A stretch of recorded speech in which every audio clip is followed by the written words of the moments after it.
আসসালামু আলাইকুম। Zarif shop BD থেকে আমি একটা পার্সেল অর্ডার করেছিলাম, এটা দেখতে পাচ্ছেন ঘি আসছে। তো কী অবস্থা একটু দেখাচ্ছি আপনাদেরকে। ওনারা আসলে খুবই সুন্দর করে প্যাক করে দিয়েছে। দেখতেই পাচ্ছেন কি মোটা বাবুল র্যাপ, এর উপরে এটা একটা বক্সের মধ্যে দিয়েছে, সুন্দর একটা বক্স। তো আমি বক্সটা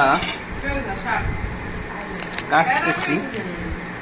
আসলে আমি একাই ক্যামেরা ধরছি, তো এই জন্য হয়তো আপনারা ভালোভাবে দেখতে পাচ্ছেন না, এর জন্য সরি। খুবই চমৎকার। আমার কিন্তু এটা সেকেন্ড অর্ডার, এই যে জারিফ শপ বিডি থেকে। আমি সেকেন্ড অর্ডার না, এটা মনে হয় আমার থার্ড বা ফোর্থ অর্ডার হবে। এটা 500 গ্রাম ছিল। খুবই দানাদার ঘিটা, দেখতেই পাচ্ছেন। আশা করি টেস্টও এরকম সুন্দর হবে। এর আগেও নিয়েছিলাম, ছোট্ট একটা নিয়েছিলাম, তো এবার বড়টা আমি অর্ডার করেছি। ধন্যবাদ জারিফ শপকে। আশা করি আপনাদের প্রোডাক্টের কোয়ালিটি মান সবসময় সমান রাখবেন। আসসালামু আলাইকুম।